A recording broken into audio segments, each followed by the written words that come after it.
This is Mr. Laska here. Today we're going to learn about safety on the hydraulic iron worker. So this bad boy machine right here, this can do a variety of tasks for you. It can shear flat stock. It can also shear angle iron stock, which it is not set up for right now. So we're only going to be shearing flat stock. And over here, it can also punch holes. So it's a really useful machine. It's a lot quicker than cutting metal, but there's also hazards with it, so we need to use it really safely. So today I'm just going to run through some of the basic safety rules on this machine. First off and foremost, if you're ever working on this machine, which you really wouldn't be doing, that would be mainly one of the instructors here, but you always want to unplug the machine if you're ever changing the blades or stuff like that. So always unplug it if you're doing stuff like that. Other safety rules, the big key factor here is we always want to follow this sign right here. This is the machine capacities. So we kind of have a couple columns here. Column 1, it tells you the different tools. So we have the punch, the shear, the angle shear, the channel shear, the rod shear, the 90-degree notcher, and so on. So there's actually a lot of useful tools we can do on this machine here. Then we have the tonnage. That's not super important, but what's really important is this column right here. This is gonna tell us the maximum capacities, so like pretty much the maximum thickness of metal that we can work on. So if we're going to be using the punch, the maximum thickness that we can shear through is a 1/2 inch thick with a 1 inch diameter punch. So a 1 inch hole. If we're doing the shear, we got a couple different things here. The maximum thickness metal that we can shear through is 5/8 thick by 5 inches wide. If we're going to shear through 1/2 inch, the widest piece we can do for 1/2 inch is 6 inches wide. If we're gonna do 3/8 inch thick, the widest piece we can shear through is 8 inches wide. And then it just goes on, and it goes all the way down to 3/16. If you're cutting thinner than 3/16, like right here, we're gonna be shearing through 1/8 inch thick, you can actually take up the whole bed, which I believe is 14 inches. So you can shear up to 14 inches wide if you're going to be doing metal that is 3/16 and thinner, okay? So now that we talked a little bit about the machine capacities, we never want to exceed them, obviously, otherwise we could get hurt. Number one, that would be bad, or we could bust the machine. Other things that are important is being able to identify some of the basic parts of this machine. So right here we have the table or the bed. That's where your metal or workpiece rests on before it gets cut. Right here we have the shear guard. So this opens and closes. I'll kind of show you how that works a little later.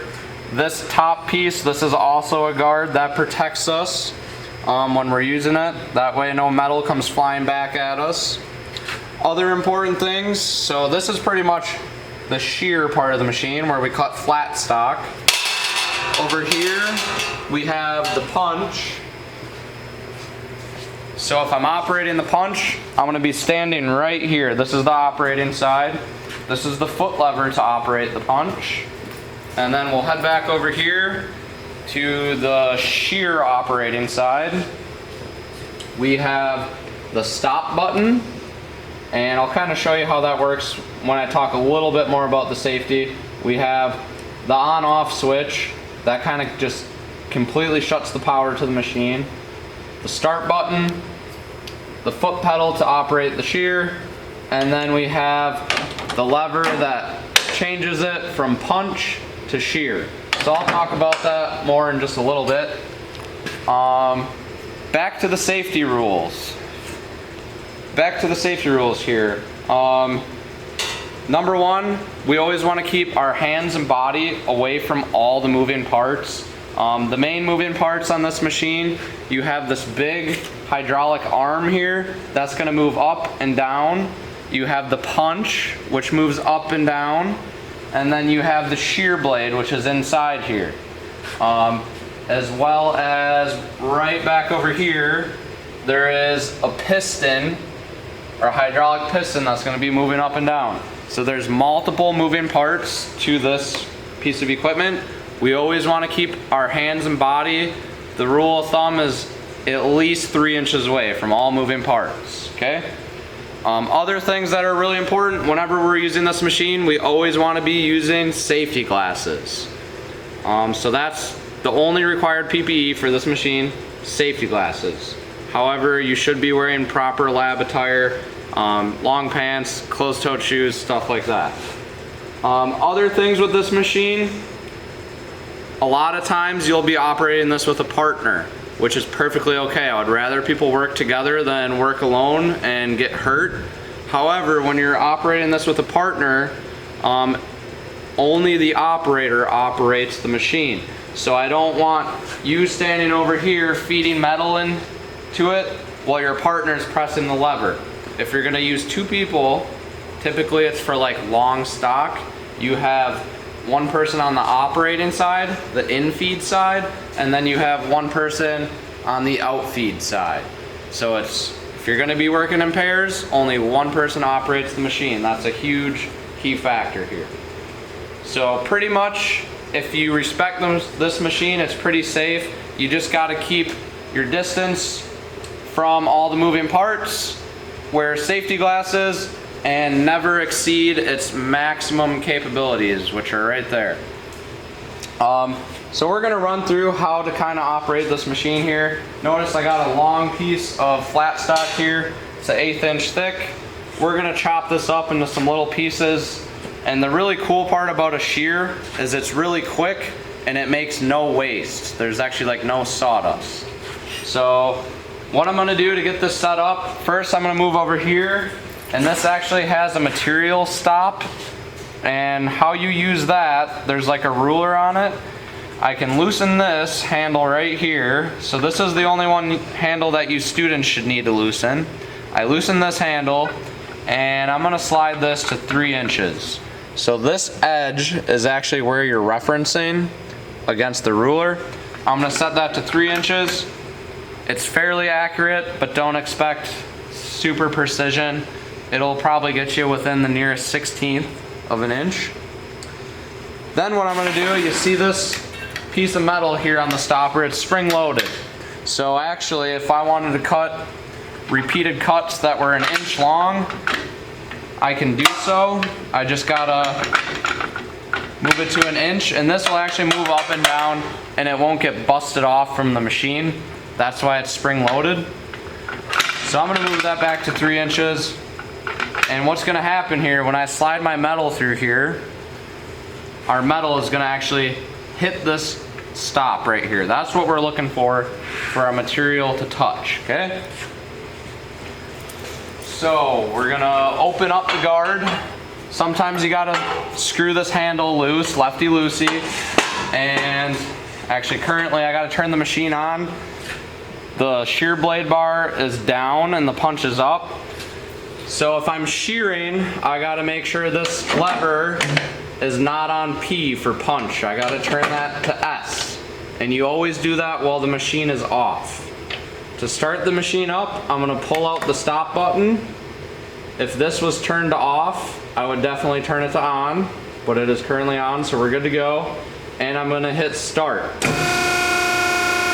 Gotta be careful, the machine is gonna move a little bit. After you switch this lever, the machine will always move a bit when you turn it on. So now we're pretty much ready to go. Another key factor, I'm just gonna turn this off so you can hear me a little better, is we always want to use at least one roller stand. So if you're cutting a piece of metal that's longer than about 2 feet and you can't hold it securely, always use a roller stand. These are what are called roller stands. They just help support your metal. When you're using a roller stand, you gotta adjust the height of it. There's a knob right here, you can make it higher or lower. Adjust the top of the roller to be even with the top of the table or the bed. If you're cutting directly in half a really long piece of metal, what you need to do is you need to have some rollers on the outfeed side as well. So always make sure you use rollers. So I'm gonna start this back up, pull the stop button out, press start.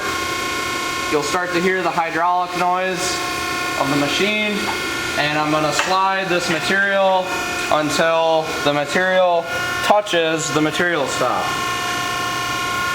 One thing I like to do is I like to try to just eyeball that this material here is about 90 degrees to the edge of the table.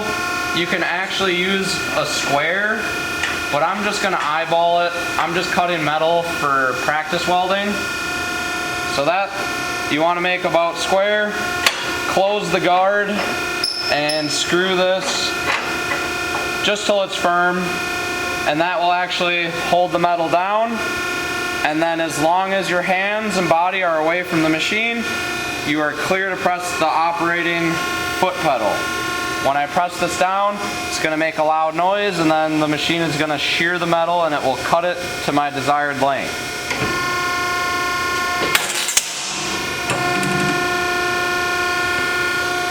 So then before I go grab the metal, turn the machine off.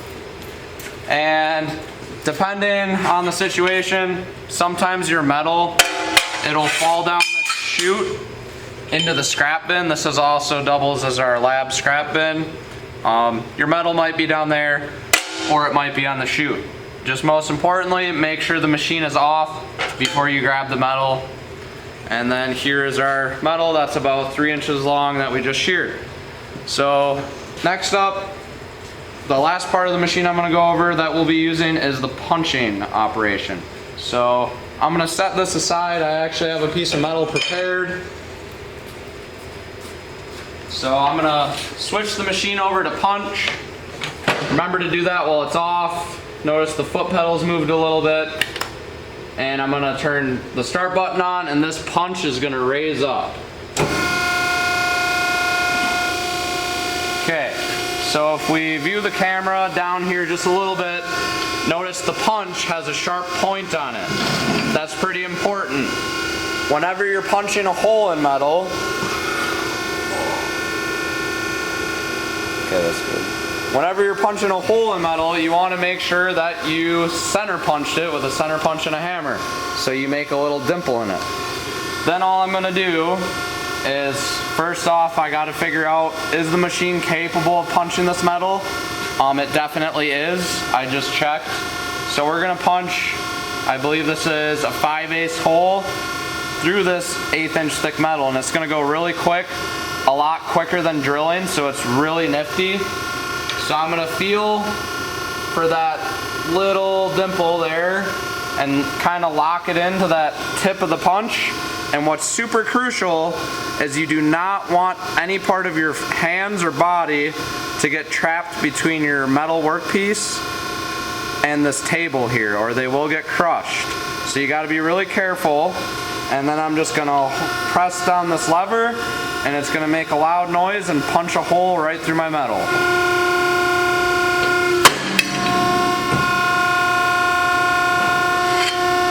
Whammo. There we go. We got 2 holes. So that is how you use the hydraulic iron worker. Lastly, it's typically noisy in the lab. This machine gets left on pretty commonly. Make sure you turn it off when you're done.